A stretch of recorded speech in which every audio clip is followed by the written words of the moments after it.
7 à 8h21 André, notre invité au téléphone. Oui, il s'agit de Monsieur Jeannot Richard. Il est vice-président opération et développement chez Recyc Québec depuis un certain temps, depuis quelques jours, voire quelques semaines. On pense au sujet de la collecte des matières résiduelles dans la région de Sorel-Tracy. Et là, il y a la collecte à 3 voies qui est possible dans le coin. On va essayer d'en savoir un peu plus avec lui. Bonjour, Monsieur Richard. Oui, bonjour. Vous allez bien? Oui, ça va très bien. Bon, le recyclage, évidemment, Recyc Québec, c'est votre spécialité. Vous êtes bien placé pour nous en parler. Oui, je devrais être en mesure d'élaborer un tout petit peu sur le sujet, oui. Alors, en faisant des petites recherches, j'ai constaté qu'il y avait 44% des matières résiduelles dans le secteur résidentiel qui étaient des matières compostables. Parce que là, c'est bien de ça dont on parle. J'imagine que la fameuse troisième voie, le troisième bac, c'est pour le compost. Tout à fait. En fait, vous avez tout à fait raison. Sur l'ensemble des matières qui sont générées à la résidence, il y a 44% de ces matières-là, ce sont des résidus de table ou des résidus de jardin. En fait, qu'est-ce qu'on peut retrouver au niveau du jardin, les feuilles, les herbes, les plantes quand on travaille de notre plate-bande, et ainsi de suite. Donc, c'est 44%. De ce 44%-là, il y a à peu près la moitié, c'est résidus de table, et l'autre moitié, c'est effectivement les résidus de l'extérieur du foyer. Mm-hmm. Donc, c'est toute la matière qui est compostable.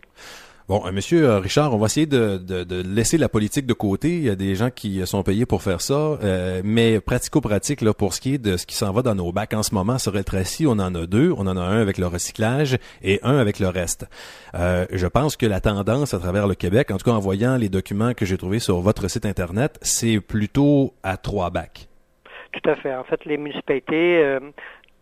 de plus en plus, ils vont offrir une troisième collecte qui est pour les matières organiques, justement pour atteindre les objectifs de la politique québécoise de gestion des matières résiduelles. Et cette troisième collecte-là, souvent, elle se fait en substitution, c'est-à-dire qu'on va réduire le nombre de collectes, que ce soit pour la poubelle ou encore les matières, la collecte sélective. On va passer aux 2 semaines parce que le bac est plus grand. Mm-hmm. Donc, en termes de collecte sur une base annuelle, il n'y en aura pas nécessairement beaucoup plus. Il peut y en avoir un petit peu plus, mais il n'y en aura pas nécessairement beaucoup plus dans la mesure où les municipalités vont substituer des collectes et on va faire effectivement 3 collectes. C'est ça que c'est l'axe dans lequel les municipalités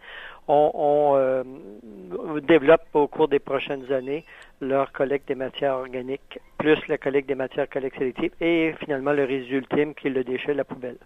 Bon, vous parlez de municipalité, ça ressemble à quoi le paysage? Parce que ici, c'est la MRC qui gère ce dossier-là. À travers le Québec, c'est plutôt municipal ou au niveau des MRC? Ah, c'est différent. Il y a des municipalités qui ont tout simplement délégué leurs compétences à leur MRC ou encore à des régies. C'est très différent d'une municipalité à l'autre. Mais globalement, on peut dire que c'est effectivement sur une base municipale, mais de plus en plus, les municipalités vont se regrouper pour avoir des économies d'échelle, pour avoir une masse critique, pour pouvoir investir dans des sites de compostage. Et la nouvelle politique gouvernementale offre un programme pour justement développer des usines de biométhanisation. Donc, c'est d'aller chercher l'énergie et ensuite avoir un digesta qui est du compost.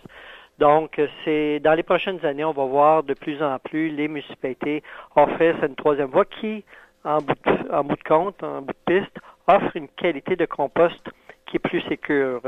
Vous savez, juste 2 voies, mettons la collecte sélective, les papiers, cartons, verre, plastique, métal, et après ça, la poubelle, puis avec laquelle on va faire du compost. Ouais. Ça prend une discipline de faire de la part du citoyen pour ne pas mettre, mettons, des RDD, des résidus domestiques dangereux à l'intérieur de cette poubelle-là. Okay. Parce que sinon, vous avez du compost qui peut être contaminé, qui peut contenir des métaux lourds. Et c'est la difficulté de la deuxième voie. Ça ne veut pas dire que c'est pas faisable, mais c'est la difficulté de la deuxième voie. Parce qu'il se passe quoi? D'avoir une discipline de faire, une rigueur implacable de la part des citoyens et c'est pas toujours facile.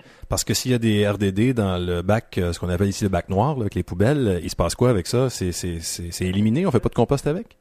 C'est ça. C'est si, mettons, autant que faire se peut, les opérateurs essaient d'enlever le plus de matière qui ne sont pas compostables. Uh-huh. Mais vous savez, il va toujours peut-être rester un petit peu de ces matières-là ou encore les résidus de ces matières-là qui va contaminer malheureusement le compost. Donc, ça prend la part des citoyens une rigueur implacable et aussi la part des opérateurs un travail dans les règles de l'art pour s'assurer que le compost qu'on peut produire avec le tricompostage a une qualité qui nous permet de l'étendre sur les terres agricoles. Donc, c'est la difficulté, c'est un défi qui n'est pas insurmontable, mais c'est un défi. Mais c'est sûr que ça, c'est le côté peut-être des avantages au niveau du tricompostage, mais il y a des avantages parce que vous avez que 2 collectes au lieu de 3 collectes. Ouais. Donc, vous avez des avantages. Donc, c'est faire le pour et le contre d'une méthode ou d'une autre. Mais par contre, il ne faut pas juste penser que ça va se faire en criant lapin de vouloir collecter avec 2 collectes seulement, puis que tout va se faire comme ça facilement. Au contraire, il y a beaucoup de discipline, il y a beaucoup de sensibilisation, d'éducation à faire. Donc, c'est un tout, c'est une approche très intégrée qu'il faut faire. Donc, les municipalités ont le choix de prendre l'une ou l'autre des méthodes ou des approches. C'est la municipalité à décider, mais quand elle choisit une approche, elle doit avoir conscience que ça prend vraiment des actions de sensibilisation et d'éducation autour de peu importe l'approche qu'elle peut choisir. Encore une fois, M. Richard, si on oublie le volet politique, là, dans les rêves les plus fous des gens de Recyc Québec, le type de collecte de l'avenir, ça ressemble à quoi? J'imagine que c'est un plus grand nombre de voies possible? Écoutez, nous, comme je viens de vous dire, on ne veut pas favoriser l'une ou l'autre. Chacune des approches ou des méthodes a ses avantages et ses inconvénients. Mais quand on choisit l'une ou l'autre des 2 approches, il faut qu'il y ait une approche intégrée avec toute la sensibilisation et l'éducation.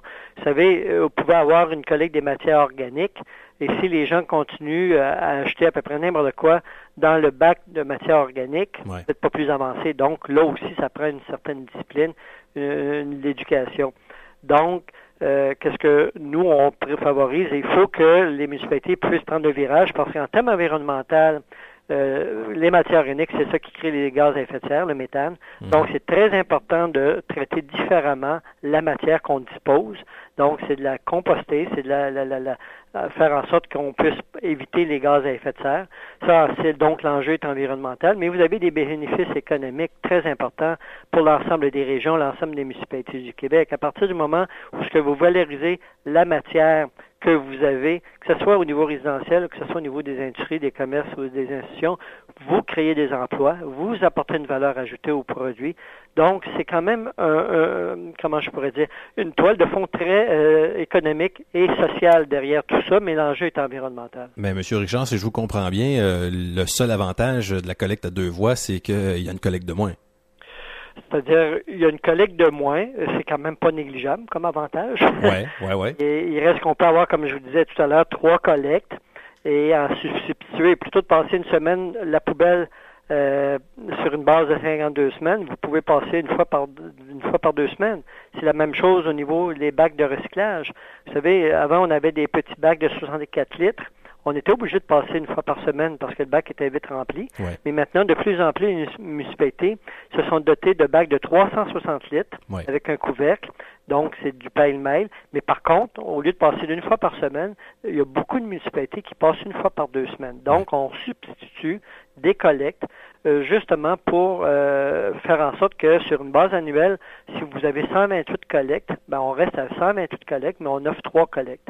Donc, c'est un peu ça avec quoi doivent jongler les municipalités quand elles font leur planification régionale de leur gestion des matières résiduelles. Monsieur Richard, avant de se laisser, parce que le temps file, pratico-pratique, parce que là, on est un peu dans la théorie et dans les chiffres, mais pratico-pratique pour les gens qui ont un 3e bac à la maison avec le compostage. Ça ressemble à quoi? Le gros bac, par exemple, est à l'extérieur, puis on a un pré-bac à l'intérieur. Est-ce qu'il y a un sac dans le bac? Est-ce qu'il faut laver ça? Comment ça fonctionne? Ben, regardez, il y a toutes sortes de figures possibles, mais c'est pas nécessaire d'avoir un sac pour disposer de la matière organique dans la maison. C'est sûr que ça prend une petite chaudière ou un petit bac là qui va être sous le comptoir dans lequel vous allez mettre l'ensemble de vos matières organiques. Après ça, vous allez transvider ça à l'extérieur dans un bac qui peut être de 240 litres, un bac brun de matière organique. Donc, vous savez, c'est une habitude. Hein? C'est comme un peu les sacs réutilisables. Au début, il y a 3-4 ans, c'était un petit peu, tout le monde avait peur un petit peu des sacs réutilisables. Ouais. Mais aujourd'hui, vous regardez un peu, c'est devenu dans les mœurs. Les gens entrent faire leur épicerie avec leurs sacs réutilisables. Donc, c'est la même chose au niveau des matières résiduelles.